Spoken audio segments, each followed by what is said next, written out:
नमस्ते। हमेशा खुश रहिए बिटियाओं और बाकी सभी learners. Myself doctor S Bundela, faculty of education and methodology, Jyoti Vidyapeeth women's university Jaipur Rajasthan. Learners, today we will discuss session topic लोकतांत्रिक प्रशासन के लक्षण, विशेषताएं या features of democratic administration. We will discuss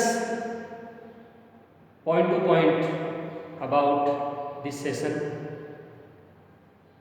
First point is supremacy and respect of the Constitution. संविधान की सर्वोच्चता तथा सम्मान। देखिए, जो लोकतांत्रिक प्रशासन है, जो लोकतांत्रिक देश है, वहाँ के प्रशासन के क्या क्या लक्षण हैं, उन सभी लक्षणों की बात हम यहाँ कर रहे हैं। और इन लक्षणों में सबसे पहला हमने क्या बात करी? Supremacy and respect of the constitution, संविधान की सर्वोच्चता तथा सम्मान। देखिए, जो लोकतांत्रिक देश है, यहाँ पर जो संविधान बना हुआ है उस संविधान का सभी पालन करते हैं। ठीक है, तो यहाँ जो संविधान है वो लिखित होता है और इस संविधान में सभी व्यवस्थाएं होती हैं, सभी चीज़ों का उल्लेख किया जाता है और उन सभी प्रोविजंस का सभी को फॉलो करना होता है, चाहे वो आम नागरिक हो या चाहे एडमिनिस्ट्रेटर हो, ठीक है, पॉलिटिशियंस हो, कोई भी हो, सभी को देश का बना हुआ जो संविधान है उसका सम्मान करना होता है। ठीक है, इसके बाद में हम बात करते हैं दूसरे फीचर्स की, दूसरे लक्षण की, और वो दूसरा है व्यवस्थापिका के प्रति उत्तरदायित्व, रेस्पॉन्सिबिलिटीज टुवर्ड्स लेजिस्लेचर। ठीक है, व्यवस्थापिका के प्रति उत्तरदायित्व मीन्स जो एग्जीक्यूटिव है, कार्यपालिका है, वो व्यवस्थापिका के प्रति क्या होती है? जवाबदेह होती है, रेस्पॉन्सिबल होती है। ठीक है, देखिए, जो लोकतांत्रिक देश है उस लोकतांत्रिक देश में कहीं न कहीं जो कार्यपालिका बनती है वो किसके द्वारा, किसमें से बनेगी? व्यवस्थापिका में से, लेजिस्लेचर में से। तो इसलिए कहीं न कहीं चूंकि कार्यपालिका व्यवस्थापिका में से ली गई है, इसलिए जो वो काम करेगी उसका उन्हें जवाब देना होगा, रेस्पॉन्सिबल होना होगा कि भाई आपने जो काम किया है वो कैसा किया है। ये जानने का अधिकार जो है वो व्यवस्थापिका के सदस्यों को होता है। ठीक है, जो लेजिस्लेचर के जो मेंबर्स हैं, ठीक है, अगर मैं सेंटर की बात करता हूँ तो वहाँ पर आपके एमपी, ठीक है, तो एमपी जो है, जो पार्लियामेंट जो है, ठीक है, संसद जो है, वो कार्यपालिका से पूछ सकती है कि आपने ये कैसे काम किया है। ठीक है, तो उनका जवाब उनको देना ही होता है। तो कहीं न कहीं रेस्पॉन्सिबल होती है कार्यपालिका किसके प्रति? व्यवस्थापिका के प्रति। अब हम बात करते हैं थर्ड, न्यायपालिका के प्रति सम्मान, रेस्पेक्ट टुवर्ड्स जुडिशरी। ठीक है, अब ये तो आप जानते ही हैं कि जो शासन है उस शासन के कितने अंग होते हैं? 3। ठीक है, शासन के अंग, ठीक है, या भाग, ऑर्गन ऑफ गवर्नमेंट, इसके 3 होते हैं। पहला व्यवस्थापिका, ठीक है, दूसरा कार्यपालिका और तीसरा न्यायपालिका।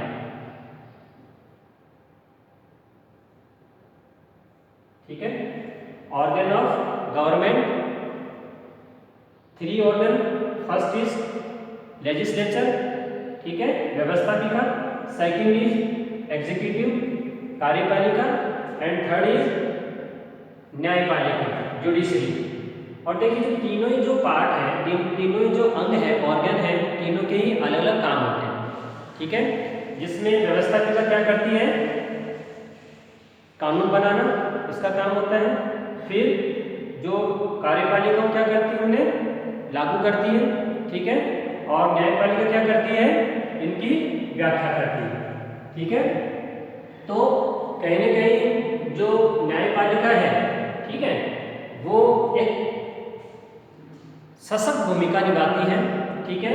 क्योंकि देखिए जो व्यवस्थापिका है, कार्यपालिका है, ये दोनों में क्या होता है, लोकतांत्रिक देशों में अच्छा संबंध होता है, घनिष्ठ क्लोज रिलेशन होता है। किस लिए होता है, क्योंकि मैंने आपको भी बताया कि जो कार्यपालिका के मेंबर हैं, एग्जीक्यूटिव के जो मेंबर हैं, वो कहाँ से लिए जा रहे हैं, व्यवस्थापिका में से। और देखिए जिसकी पार्टी की मेजोरिटी होती है, बहुमत होता है, उन्हीं में से ही सरकार बनती है, ठीक है, कार्यपालिका का निर्माण होता है। तो कहीं न कहीं ये आपस में गड़बड़ी नहीं कर ले, ठीक है, तानाशाही न कर ले, इसलिए कहीं न कहीं जो जुडिशरी है, न्यायपालिका है, वो क्या करती है, इन पर कंट्रोल करती है, ठीक है। तो जो न्यायपालिका है उसके प्रति सम्मान, ठीक है, रेस्पेक्ट टुवर्ड जुडिशरी। तो इसके अकॉर्डिंग आप क्या बताइए कि जो लोकतांत्रिक देश है, उस लोकतांत्रिक देश में कहीं न कहीं न्यायपालिका के प्रति सभी आदर का भाव रखते हैं, ठीक है। अगर मान लीजिए कोई कार्यपालिका के द्वारा या न्यायपालिका के द्वारा कोई ऐसा आदेश निकल जाए, ठीक है, जिससे मौलिक अधिकार, फंडामेंटल राइट्स, उनका हनन हो जाए, तो उस स्थिति में आप कहाँ जा सकते हैं, न्यायपालिका में।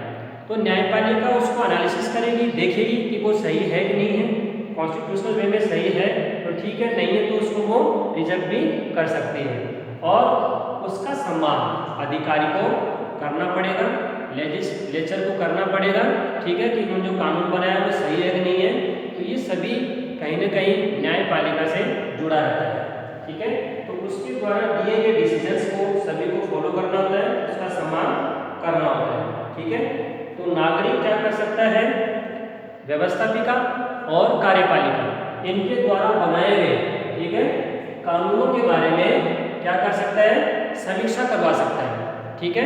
अगर मौलिक अधिकारों का हनन होता है तो कहाँ जा सकता है, न्यायपालिका में। और न्यायपालिका क्या कर सकती है, उनको एग्जामिन कर सकती है, उनको एनालिसिस कर सकती है, अगर सही है तो उनको वो वैध करार कर सकती है, उनको वैलिड कर देती है, अदरवाइज उनको रिजेक्ट कर देती है, ठीक है। तो हमने बात करी अभी न्यायपालिका के प्रति सम्मान वाली। अब हम बात कर रहे हैं राजनीतिक कार्यपालिका को क्या करना, सलाह देना, निष्पक्ष सलाह देना, ठीक है, impartial advice to political executive. देखिए जो राजनीतिक कार्यपालिका है, ठीक है, राजनीतिक कार्यपालिका जो कि नियम बनाती है, जो कि आदेश देती है, जो कि डायरेक्शन देती है, ठीक है, निर्देश देती है, लॉ मेकिंग का काम करती है। ये कहीं न कहीं कौन है, राजनीतिक कार्यपालिका, पॉलिटिकल एग्जीक्यूटिव। वैसे देखिए कार्यपालिका दो प्रकार की होती है, कौन कौन सी, एक तो आपके राजनीतिक कार्यपालिका और दूसरी प्रशासनिक कार्यपालिका, ठीक है। अब जो राजनीतिक कार्यपालिका है वो आपकी क्या हो गई, स्थायी कार्यपालिका हो गई, जो कि क्या करती है, डायरेक्शन देती है, लॉ मेकिंग का काम करती है। और जो प्रशासनिक कार्यपालिका है, वो प्रशासनिक कार्यपालिका का काम क्या हो गया, एडमिनिस्ट्रेटिव जो एग्जीक्यूटिव उसका काम क्या हो गया, बने हुए कानून को लागू करना, इम्प्लीमेंट करना, ठीक है। तो हम ये बात किसकी कर रहे हैं, राजनीतिक कार्यपालिका। और राजनीतिक जो कार्यपालिका है, पॉलिटिकल एग्जीक्यूटिव है, इसको निष्पक्ष, ठीक है, इम्पार्शियल एडवाइस, सलाह, परामर्श देने का काम कौन करे, अधिकारी, प्रशासनिक कार्यपालिका, ठीक है। तो देखिए सरकार चाहे किसी की भी हो, बीजेपी की हो, गवर्नमेंट, या फिर बीजेपी की, कांग्रेस की, या अदर कोई पॉलिटिकल पार्टी की हो, गवर्नमेंट, सरकार, इससे कोई फर्क नहीं पड़ता है। जो अधिकारी है, जो प्रशासनिक आपके कार्यपालिका है, एडमिनिस्ट्रेटिव जो आपके एग्जीक्यूटिव हैं वो हमेशा क्या करेंगे, उनको निष्पक्ष, ठीक है, किसी का भी सपोर्ट न करते हुए केवल लीगल पॉइंट को देखते हुए, ठीक है, जो पॉलिसी बनी है लीगल वे में उसी के अकॉर्डिंग उनको काम करना होता है। तो ये बात हमने किसमें करी, राजनीतिक कार्यपालिका को निष्पक्ष सलाह देने में। तो उनका इम्पोर्टेंट रोल होता है कि वो क्या करे, कोई भी गवर्नमेंट आए, ठीक है, उनको निष्पक्ष, ठीक है, कहीं ना कहीं आपके सलाह दें, जिससे क्या है कि शासन अच्छे से अपना काम करता है, ठीक है। तो एक हमारी ये वाली बात होगी, ठीक है, क्योंकि देखिए जो राजनीतिक कार्यपालिका इतनी सक्षम भी नहीं होती है, तो इसलिए उनको एडवाइस देना ही होता है बगैर किसी भेदभाव को किए हुए। अब हम बात कर रहे हैं अगले पॉइंट की, उत्तरदायित्व तय होता है, ठीक है, सर्टेनिटी ऑफ रेस्पॉन्सिबिलिटी, उत्तरदायित्व तय होना, ठीक है। तो उत्तरदायित्व को लेकर अगर हम बात करें तो इसमें देखिए कहीं ना कहीं जितने जो भी ऑफिसर्स हैं, जितने जो भी अधिकारी हैं, जितने भी जो भी कर्मचारी हैं, उन सब के अपने अपनी रेस्पॉन्सिबिलिटी होती है, ठीक है। वो चाहकर भी अपने रेस्पॉन्सिबिलिटी को नेगलेक्ट नहीं कर सकते हैं, उससे दूर नहीं जा सकते हैं और उनको फॉलो करना ही होता है, ठीक है। तो जो लोकतांत्रिक प्रशासन है, डेमोक्रेटिक जो सिस्टम है, एडमिनिस्ट्रेशन है, उसमें सभी जितने भी अधिकारी हैं, कर्मचारी हैं, उन सबकी रेस्पॉन्सिबिलिटी फिक्स होती है। देखिए जो जितने भी सरकारी संगठन होते हैं, ठीक है, प्रशासनिक जितने भी संगठन होते हैं, ऑर्गेनाइजेशन होते हैं, उन सबका एक जो स्टाइल है, स्ट्रक्चर है, वो कैसा होता है, हायरार्की टाइप का, पद सोपानी, ठीक है, पद सोपानी। और इसमें क्या होता है कि सभी के अपने अपने लेवल होते हैं, स्तर होते हैं, ठीक है, टॉप पर एक, उसके नीचे ज़्यादा, उसके नीचे ज़्यादा, ऐसे करके आपके स्ट्रक्चर बनता जाता है, ठीक है। तो इसमें सभी की अपनी अपनी रिस्पॉन्सिबिलिटी होती है। जैसे मान लीजिए अगर कोई टॉप पर अधिकारी है ऑर्गेनाइजेशन का, लाइक अगर मैं एग्जांपल बताऊं आपको किसी भी पुलिस थाने का, तो उस पुलिस थाने में मान लीजिए सबसे टॉप पर कौन होगा, सीआई, इंस्पेक्टर, फिर उसके बाद में एसआई, फिर एएसआई, ठीक है, फिर हेड कांस्टेबल और फिर कांस्टेबल। ये जो स्ट्रक्चर है, इस स्ट्रक्चर में पद सोपान की व्यवस्था में जो सीआई है, इस सीआई की रिस्पॉन्सिबिलिटी क्या है, डायरेक्शन देना, कंट्रोल करना उस थाने में, ठीक है। जो पुलिस थाना है, उस पुलिस थाने में कहीं ना कहीं जो आपके जो मैन अथॉरिटी है सीआई, ठीक है, इंस्पेक्टर जो है वो क्या करेगा, डायरेक्शन देगा, निर्देश देगा अपने सबऑर्डिनेट्स को, अपने अधीन काम करने वाले अधिकारियों को, like SI sub inspector, ASI head constable और कांस्टेबल, इन सभी को आपके। तो कहने का मतलब मेरा क्या था कि जितने भी जो भी अधिकारी हैं, कर्मचारी हैं, उन सबकी रेस्पॉन्सिबिलिटी जो है वो क्या होती है, तय होती है, फिक्स होती है, ठीक है। चाहे कोई भी हो, पुलिस थाने के अलावा जितने जो भी गवर्नमेंट के जो ऑफिस हैं, ठीक है, उन सभी में आपके सभी ऑफिसर्स की, सभी एम्प्लॉय की रेस्पॉन्सिबिलिटी फिक्स होती है, ठीक है, तय होती है। अब मान लीजिए किसी ने कोई काम किया है, तो पता चल जाएगा इसने ये काम किया है वो लीगल है या नहीं है, तो इसको जस्टिफाई किया जा सकता है, ठीक है। अब हम बात कर रहे हैं कानून की सीमा में आचरण, behave with in the limits of law, कानून की सीमा में आचरण करना, ठीक है। देखिए जो भी जितने भी डेमोक्रेटिक आपके कंट्री है, लोकतांत्रिक देश है, उन सभी देशों में जो लोकतांत्रिक प्रशासन है, ठीक है, उनका क्या हो गया कि वो कानून की सीमा में वहाँ पर काम करेंगे। जितने भी अधिकारी हैं, ठीक है, जितने भी कर्मचारी हैं, वो सब अपनी अपनी लिमिटेशंस में काम करेंगे, उससे बाहर जाकर वो काम नहीं करते हैं, ठीक है। अगर मान लीजिए कोई अधिकारी ने अपनी सीमा में काम नहीं किया, ठीक है, तो क्या किया जा सकता है कि जो उनके काम से प्रभावित है, ठीक है, इफेक्टिव है, वो क्या कर सकते हैं, न्यायालय की शरण में जा सकते हैं, जुडिशरी के पास, कोर्ट के पास जा सकते हैं कि साहब इन्होंने अपनी सीमा का क्या किया, उल्लंघन किया है, ठीक है, तो क्या हो सकता है, उस पर जस्टिस हो सकता है। तो वो चाहकर भी अपनी सीमा को लांघ नहीं सकते हैं, वो अपनी बाउंड्री में, वो अपनी सीमा में ही रहकर काम करते हैं और उन्हें करना पड़ता है, ठीक है, जो कॉन्स्टिट्यूशन में बता दिया है जो संविधान में बता दिया है उस संविधान के अकॉर्डिंग, ठीक है, कानून को करना होता है। तो अगर ऐसा है तो कोर्ट फिर क्या करता है, उस चीज़ को जस्टिस करता है। तो हमने ये बात करी कानून की सीमा में आचरण पाया है। अब हम बात करें नेक्स्ट शक्ति का विकेंद्रीकरण तथा प्रत्यायोजन, decentralisation and delegation of power. ठीक है, अब देखिए जो शक्ति है, पावर है, उसका डिसेंट्रलाइजेशन। सबसे बड़ी बात लोकतांत्रिक देशों में यह है कि यहाँ पर शक्तियों का विकेंद्रीकरण होता है। डेमोक्रेटिक सिस्टम का मतलब क्या हो गया, पावर्स का डिसेंट्रलाइजेशन। अगर सेंट्रलाइजेशन हो गया तो वो लोकतांत्रिक लोगों के लिए शासन नहीं। तो यहाँ सबसे बड़ी बात, सबसे बड़ा लक्षण जो है वो क्या होता है कि यहाँ जो पावर्स हैं, ठीक है, शक्तियाँ हैं, वो किसी एक हाथों में, है ना, या किसी एक ग्रुप में सीमित ना होकर क्या होता है, अलग अलग भागों में डिवाइड कर दिया जाता है, जिससे क्या होता है इसी वे में आपके डिसीजंस हो जाए और सबके पास में काम करने के राइट्स हो। तो कहीं ना कहीं यहाँ जो शक्तियाँ हैं वो क्या है, अलग अलग लेवल पर डिस्ट्रीब्यूट होती हैं। इसके अलावा आपके मैंने बताया डेलीगेशन। डेलीगेशन क्या हो गया कि मान लीजिए किसी को कानून बनाने की शक्ति है और उनके पास टाइम नहीं है, ठीक है, तो उन्होंने क्या किया, अपने सबऑर्डिनेट को कानून बनाने की शक्ति दे दी, ठीक है, तो वो क्या हो गया, डेलीगेट करना।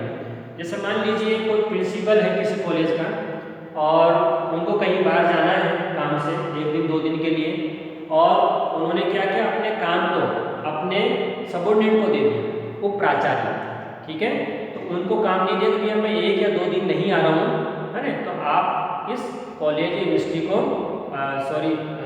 कॉलेज को संभालिए, ठीक है। तो कहीं ना कहीं ये जो बात है वो डेलीगेशन। तो कहीं ना कहीं जो शक्तियाँ हैं, पावर्स हैं, उनका डिसेंट्रलाइजेशन और डेलीगेशन ये कहाँ होता है, डेमोक्रेटिक कंट्री में या डेमोक्रेटिक एडमिनिस्ट्रेशन में। इस प्रकार की बात यहाँ पर पाई जाती है, ठीक है। तो एक हमने ये वाली बात करी।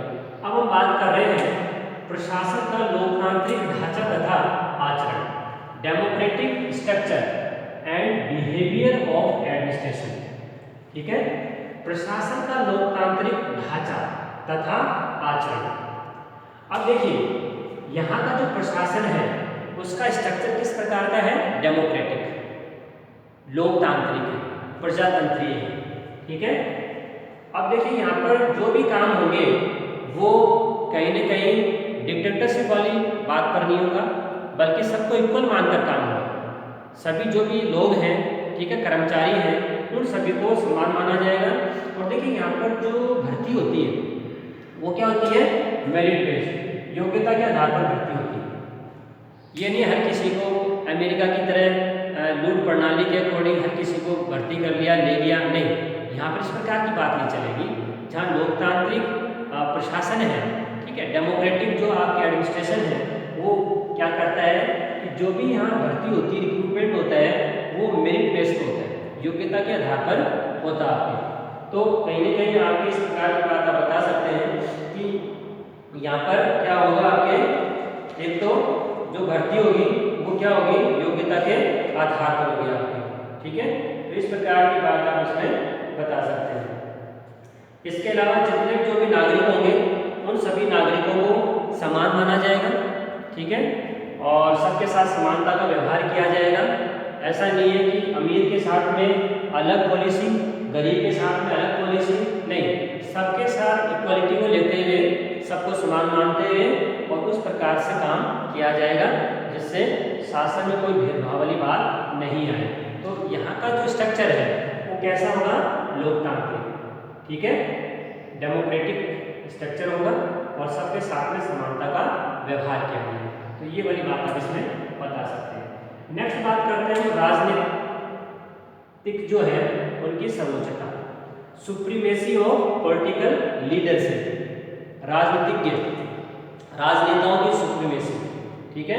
अब देखिए जो राजनीतिक नेतृत्व होता है, जैसे कि देखिए क्या होता है, मान लीजिए कोई डिपार्टमेंट है या मिनिस्ट्री है, कोई विभाग या मंत्रालय, ठीक है, उस मंत्रालय में टॉप पर कौन होगा?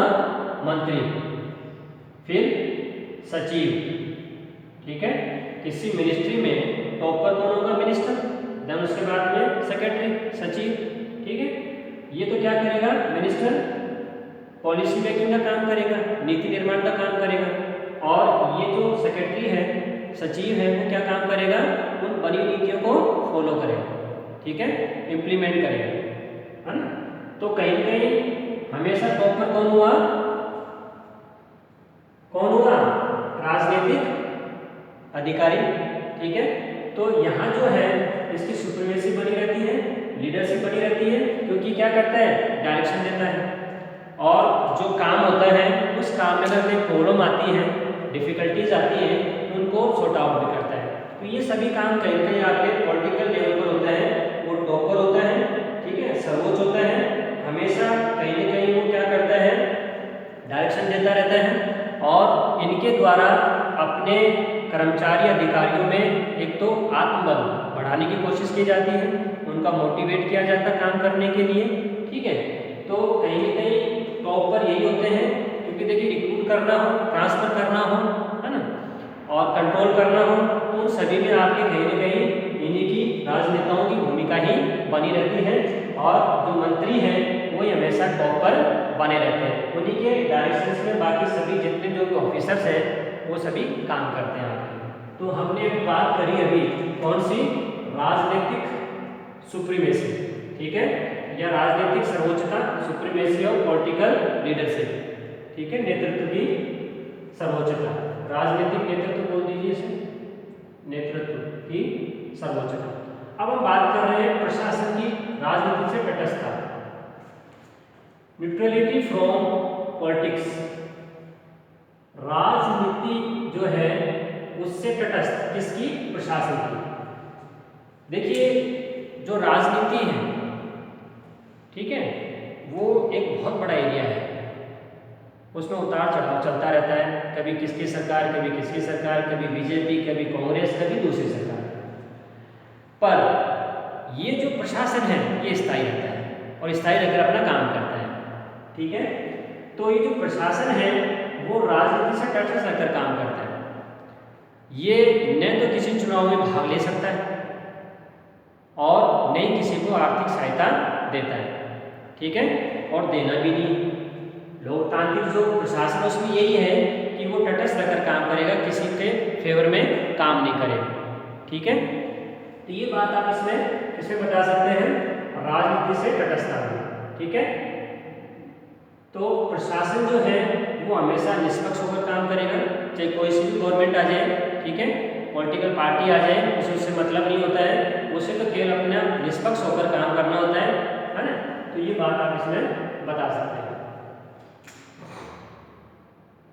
इसके बाद में बात करते हैं नेक्स्ट अपन नागरिकों के अभाव विभोग के लिए निराकरण का तंत्र।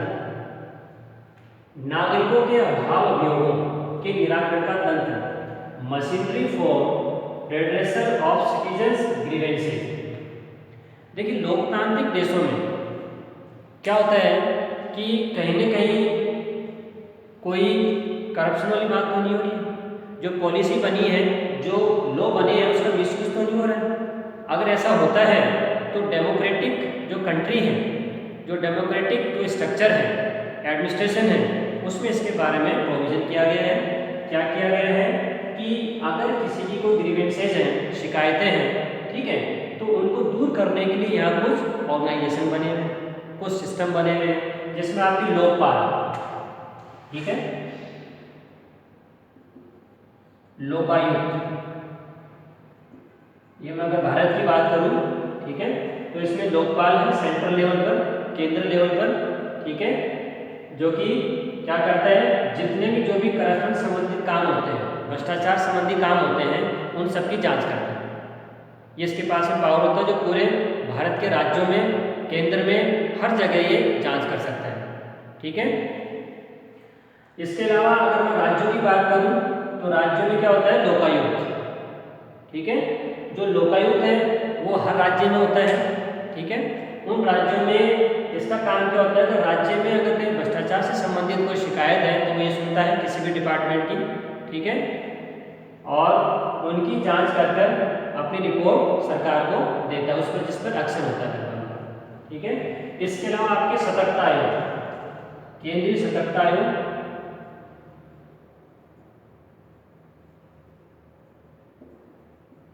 ये भी आपके सेंटर में है, सीबीसी,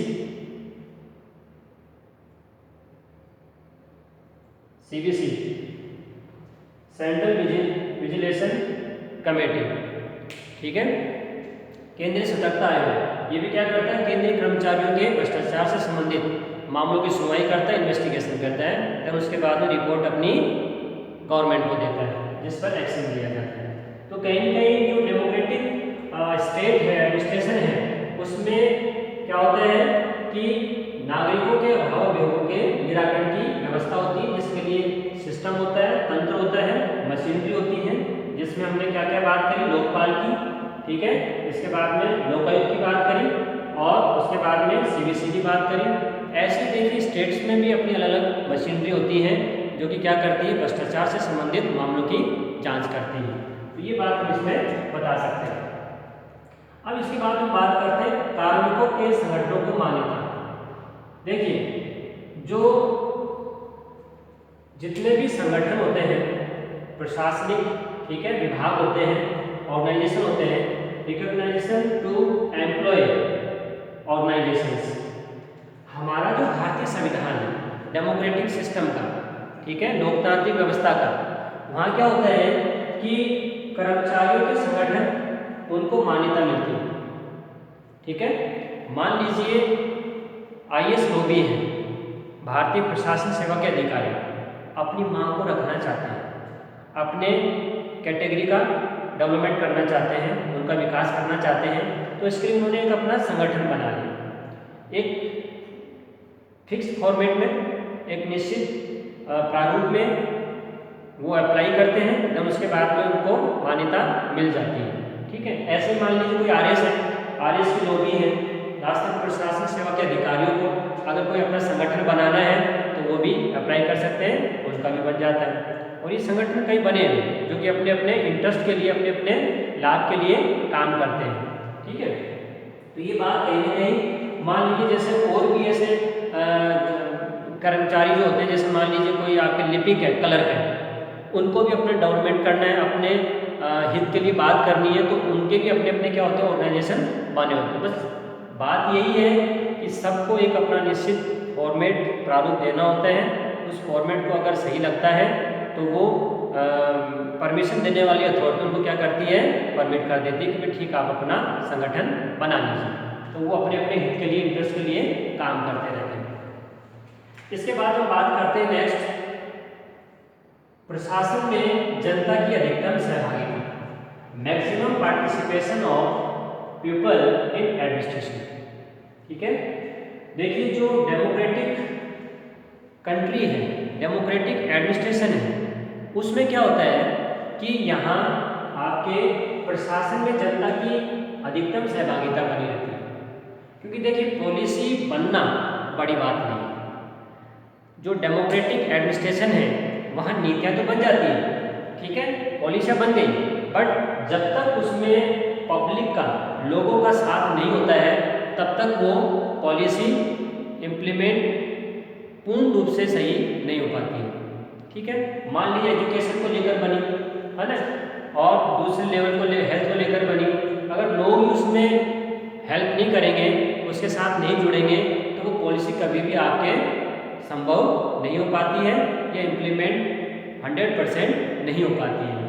तो कोशिश की जाती है, इस लोकतांत्रिक प्रशासन में कोशिश की जाती है कि कहीं न कहीं लोगों को जोड़ा जाए, और लोगों को जोड़कर फिर क्या है कि जो पॉलिसियाँ बनी हैं, प्रोजेक्ट्स बने हैं, ठीक है, जनता के लिए, वो सभी के अच्छे से लागू हो सके, इम्प्लीमेंट हो सके। और इसके लिए कई कमेटियाँ बनती हैं, ठीक है, डिस्ट्रिक्ट लेवल पर, स्टेट लेवल पर, तो अलग अलग जो कमेटियाँ होती हैं, अलग अलग जो इंस्टीट्यूशंस जो होते हैं, वो क्या करते हैं, इन प्रशासन के साथ में लगकर, ठीक है, क्या करते हैं, पॉलिसियों को अच्छे से इम्प्लीमेंट करवाने में हेल्प करते हैं। तो जनता की जो अधिकतम सहभागिता, ठीक है, मैक्सिमम पार्टिसिपेशन ऑफ पीपल, वो एडमिनिस्ट्रेशन के साथ होने से क्या होता है, वो पॉलिसियाँ, वो प्रोजेक्ट्स, वो प्रोग्राम, वो वो सभी अच्छे से इम्प्लीमेंट हो जाते हैं और ये ज़रूरी भी है।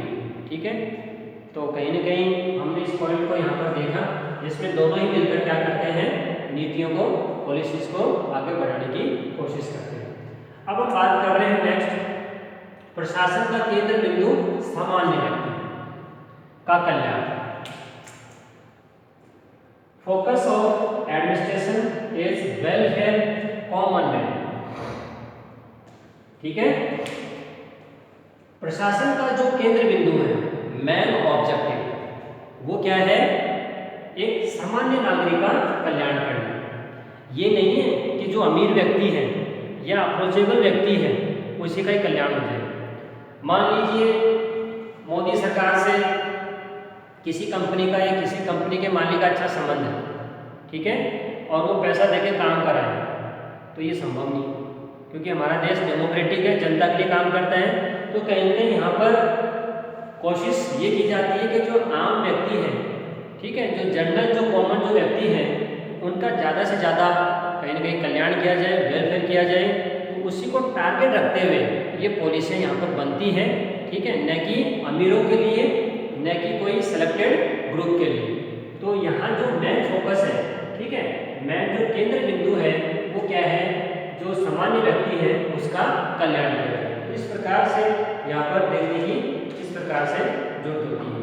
ठीक है, तो जनता जो है, उन जनता में जो आम व्यक्ति है, उन आम व्यक्ति को ज़्यादा यहाँ पर सेलेक्ट किया जाता है। देश की जो आर्थिक है, राजनीतिक है, सामाजिक है, जो भी आपके कल्याण वाली बात है, वो सभी में आपके सामान्य व्यक्ति को ज़्यादा महत्व दिया जाता है कि उन्हीं का ही क्या हो, ज़्यादा से ज़्यादा कल्याण हो, विकास हो आपके। ठीक है, अब नेक्स्ट इसके बाद हम बात करते हैं स्वैच्छिक संगठनों को प्रोत्साहन देना। ठीक है, एनकरेजमेंट टू वॉलंटियर अफेयर्स। स्वैच्छिक संगठनों को प्रोत्साहन दिया जाए।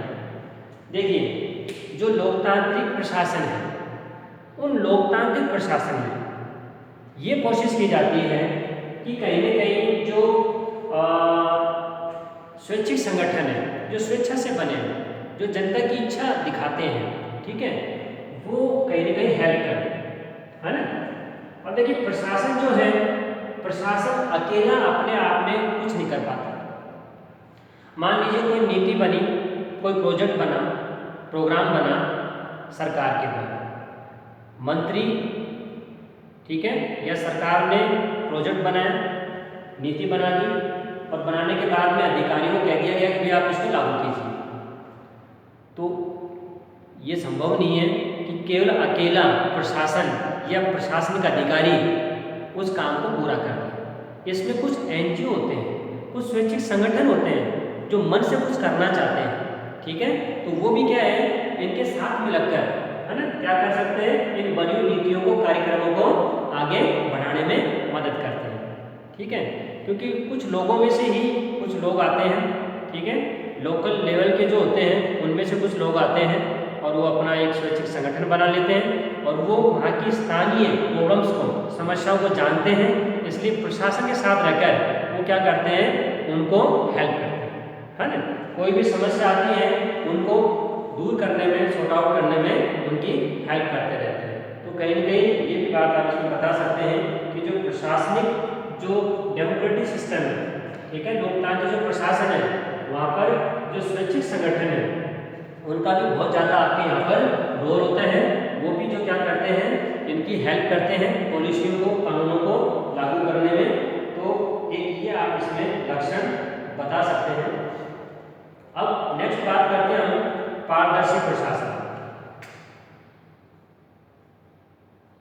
ठीक है, ट्रांसपेरेंट एडमिनिस्ट्रेशन, पारदर्शी प्रशासन। पारदर्शी मतलब जिसमें से आर पार दिखे, साफ सुथरा दिखे। देखिए, जो लोकतांत्रिक प्रशासन होता है, डेमोक्रेटिक एडमिनिस्ट्रेशन होता है, उस डेमोक्रेटिक एडमिनिस्ट्रेशन में जो भी काम होते हैं वो जनता के सामने होते हैं। लोक प्रशासन, निजी प्रशासन, इन दोनों में अंतर। निजी प्रशासन क्या करता है, अपने नीतियों को छुपा कर रखता है, जबकि लोक प्रशासन लोगों को बताता है, उनके बारे में जानकारी देता है। तो हम ये किसकी बात कर रहे हैं? लोकतांत्रिक प्रशासन की। तो लोकतांत्रिक जो प्रशासन है इसमें क्या होता है? साफ सुथरा काम होता है। अगर कोई डिपार्टमेंट कोई पॉलिसी बनाता है तो उसके अपने एक सोर्सेज होते हैं जिसमें वो पब्लिश करता है, बताता है, ठीक है, कोई भी उसको पढ़ सकता है, उसके बारे में नॉलेज ले सकता है। इसके अलावा वो क्या करता है? मान लीजिए कोई डिसीजन लेता है तो उसको गजट नोटिफिकेशन आता है और उस राजपत्र में जैसे ही वो आता है लोग बाग उसको कोई भी पढ़ सकता है, देख सकता है, जान सकता है। तो जो भी लोकतांत्रिक प्रशासन में डिसीजन लिए जाते हैं, निर्णय लिए जाते हैं, वो कहीं ना कहीं आपकी सभी जनता के लिए होता है, कोई भी उसको मालूम कर सकता है, उसकी जानकारी ले सकता है। तो कहीं ना कहीं ये क्या हो गया? पारदर्शी प्रशासन, ठीक है। आप मान लीजिए किसी डिपार्टमेंट में जाके अगर कोई इन्फॉर्मेशन लेना चाहते हैं तो आप ले सकते हैं, कहीं कोई दिक्कत नहीं है, ठीक है। एक निश्चित फॉर्मेट में अगर आप अप्लाई करते हैं तो आपको उसके बारे में पूरी नॉलेज मिल जाती है, ठीक है। तो यहाँ जो लोकतांत्रिक प्रशासन है, उस लोकतांत्रिक प्रशासन में क्या है कि वो जानकारी आपके निश्चित होती है, ठीक है। तो आप इसमें बता सकते हैं बात। नेक्स्ट बात करते हैं अपन, अगला जो लक्षण है वो है प्रेस से स्नेही संबंध, कार्डियल रिलेशंस विद प्रेस। अब देखिए, जो लोकतांत्रिक देश है, इस लोकतांत्रिक देश में एक सबसे महत्वपूर्ण बात क्या होती है कि प्रेस से इनका अच्छा संबंध होता है, सौहार्दपूर्ण स्नेही संबंध। क्यों?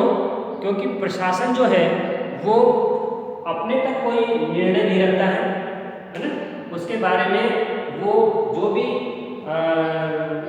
संगठन या जो भी लोग हैं उन सबको जानकारी देता रहता है, बताता रहता है, चाहे वो समाचार वाले हों, समाचार पत्र वाले हों, ठीक है, न्यूज़पेपर वाले हों, रिपोर्टर हों, उनको इनवाइट करते हैं, उनको बुलाते हैं और उनको अपने डिसीजंस के बारे में कहीं ना कहीं बताते रहते हैं, उनको बुलाकर कि भाई हमने ये निर्णय लिया, ठीक है, हम ये काम करना चाहते हैं, ठीक है, तो आपकी क्या राय है ना। तो कहीं ना कहीं उनके जो व्यूज़ हैं वो उनसे मालूम करने की कोशिश करते रहते हैं कि भाई हमारा जो डिसीजन या हमने जो लॉ बनाया है ना, तो वो क्या सही होगा लोगों के लिए, अगर कोई इसमें दिक्कत है तो हमें बताइए, ठीक है। तो कहीं ना कहीं वो सबको इन्वाइट करते हैं, जो समाज के जो बुद्धिजीवी लोग होते हैं उनसे डिस्कस करते हैं, ठीक है, समाचार पत्र वाले हैं उनको बुलाते हैं, न्यूज़पेपर वाले उनको बुलाते हैं और कहीं ना कहीं अपनी पूरी बात उनके सामने रखते हैं कि भाई ये जो हमने पॉलिसी बनाई है, नियम बनाया है, वो कितना सही है, कहीं कोई दिक्कत तो नहीं है, इसके बारे में हमको आप अपनी व्यू बताइए, आप अपने जानकारी बताइए। तो और जो हमने बात करी है, ठीक है, लोकतांत्रिक प्रशासन के लक्षणों को लेकर, विशेषताओं को लेकर, फीचर्स या कैरेक्टरिस्टिक्स ऑफ डेमोक्रेटिक एडमिनिस्ट्रेशन, उसमें सभी बिंदु हमारे कवर होते हैं, सभी पॉइंट्स कवर होते हैं। इसके अलावा भी और भी पॉइंट हो सकते हैं। तो कहीं ना कहीं बहुत बड़ा एस्पेक्ट होता है, बहुत बड़ा एरिया होता है लोकतांत्रिक जो प्रशासन है, ठीक है, उसमें लेकर उससे संबंधित। तो कहीं ना कहीं आज का जो हमारा और सेशन जो था वो फोकस किस पे था? जो डेमोक्रेटिक जो स्टेट है, उस डेमोक्रेटिक स्टेट में डेमोक्रेटिक एडमिनिस्ट्रेशन, ठीक है, उस एडमिनिस्ट्रेशन का क्या क्या फीचर्स हैं, क्या क्या लक्षण हैं, उनको हमने और इन बिंदुओं के बिहार पर समझा है। एक बार मैं और वैसे बता देता हूँ पूरे पॉइंट्स। देखिए, इसके जो कैरेक्टरिस्टिक्स में जो पॉइंट्स हैं, जिसमें संविधान की सर्वोच्चता और समान रहता है, supremacy and respect of the constitution, ठीक है। सेकेंड हमने डिस्कस किया था व्यवस्थापिका के प्रति उत्तरदायित्व, रेस्पॉन्सिबिलिटीज टुवर्ड्स लेजिस्लेचर, ये हमने सेकेंड कैरेक्टरिस्टिक्स या फीचर्स की बात करी थी। थर्ड है न्यायपालिका के प्रति सम्मान, रेस्पेक्ट टुवर्ड्स जुडिशरी, ठीक है। फोर्थ है राजनीतिक कार्यपालिका को निष्पक्ष सलाह देना, impartial advice to political executive, ठीक है। और नेक्स्ट हमने बात की थी उत्तरदायित्व निश्चित होते हैं, है ना, सर्टेनिटी ऑफ रेस्पॉन्सिबिलिटी, जितने जो भी अधिकारी ऑफिसर्स उनके तय होते हैं। फिर हमने बात की थी कानून की सीमा में आचरण, कि जो भी काम किया जाता है कानून की सीमा में होता है। इसके बाद में शक्ति का विकेंद्रीकरण तथा प्रत्यायोजन, ठीक है, डिसेंट्रलाइजेशन एंड डेलीगेशन, ठीक है, ऑफ पावर्स, ये यहाँ पर होते हैं। इसके बाद में प्रशासन का लोकतांत्रिक ढांचा और आचरण, democratic structure and behaviour of administration, ठीक है। इसके बाद की थी हमने, इसके बाद में हमने बात की थी राजनीतिक नेतृत्व की सर्वोच्चता बनी रहती है, ठीक है, सुप्रीमेसी ऑफ पॉलिटिकल लीडरशिप। तो एक हमने इस पॉइंट की बात करी। इसके बाद में हमने बात करी थी प्रशासन की राजनीति से तटस्थता बनी रहती है, ठीक है, न्यूट्रलिटी फ्रॉम पॉलिटिक्स, एक हमने ये बात की थी। इसके बाद में हमने बात की थी नागरिकों के अभाव वियोगों के निराकरण का तंत्र, है ना, supremacy for redressal of citizens grievances, ठीक है। तो एक हमने ये वाली बात करी थी। इसके बाद में कार्मिक संगठनों को मान्यता देना, रिकॉग्नाइजेशन टू एम्प्लॉय ऑर्गेनाइजेशंस, ठीक है। तो यहाँ पर कर्मचारियों के संगठन को मान्यता भी दी जाती है। इसके बाद में हमने बात की थी प्रशासन में जनता की अधिकतम सहभागिता, maximum participation of people in administration, ठीक है। तो निर्णय लेने में, ठीक है, और निर्णयों में ज़्यादा अधिकतम सहभागिता किसकी रहती है, जनता की, पब्लिक की। फिर उसके बाद हमने बात की थी प्रशासन का केंद्र बिंदु कौन है, सामान्य व्यक्ति का कल्याण, ठीक है, focus of administration is welfare of common man, जो सामान्य व्यक्ति है उसको फोकस रखते हुए काम किया जाता है। इसके बाद में हमने बात की थी स्वैच्छिक संगठनों को प्रोत्साहन देना, एनकरेजमेंट टू वॉलेंट्री एफर्ट्स, ठीक है, कि जो स्वैच्छिक संगठन है उनकी भी हेल्प ली जाती है पॉलिसीज को लेकर, ठीक है, एडमिनिस्ट्रेशन के साथ मिलकर वो काम करते हैं, है ना, जिससे उन पॉलिसियों को, रूल्स को, लॉज को अच्छे से इम्प्लीमेंट किया जा सके। उसके बाद में हमने बात की थी पारदर्शी प्रशासन की, ठीक है, ट्रांसपेरेंट एडमिनिस्ट्रेशन। तो सबके सामने ओपन काम होता है, कोई भी अपनी इंफॉर्मेशन ले सकता है डिपार्टमेंट से रिलेटेड या जो भी एडमिनिस्ट्रेटिव डिसीजंस लिए गए हैं उनके रिगार्डिंग, ये सब बात आपके। और एक हमने बात करी प्रेस से स्नेही या सौहार्दपूर्ण संबंधी, कार्डियल रिलेशंस विद प्रेस, ठीक है, कि जो भी डिसीजन लिए जाते हैं वो सबके सामने प्रेस को बताए जाते हैं, ठीक है, बुद्धिजीवी जो लोग हैं उनको बताए जाते हैं। तो कहीं ना कहीं ये जो पूरे जो फीचर्स हैं, पॉइंट्स हैं, वो इंडिकेट किसको कर रहे हैं, किसको बता रहे हैं, लोकतांत्रिक प्रशासन के लक्षण, फीचर्स या कैरेक्टरिस्टिक्स ऑफ डेमोक्रेटिक एडमिनिस्ट्रेशन, ठीक है। तो ये कहीं ना कहीं हमारा आज का पूरा सेशन का एक कंक्लूजन था। इन पॉइंट्स के बिहाफ पर हमने पूरे एडमिनिस्ट्रेटिव जो डेमोक्रेटिक एडमिनिस्ट्रेशन है उसके बारे में हमने बात करी, उसके फीचर्स की बात करी। तो इन सभी के बिहाफ पर हम कह सकते हैं कि जो लोकतांत्रिक प्रशासन है उसका जो एरिया है बहुत बड़ा है, ठीक है, क्योंकि वो सबसे जुड़ा हुआ है, सबके लिए काम करता है। तो इस प्रकार की बात हम यहाँ पर इसमें बता सकते हैं, ठीक है। धन्यवाद, आज के लिए इतना ही, बाकी की हम अगले वीडियो में बात करेंगे। नमस्कार।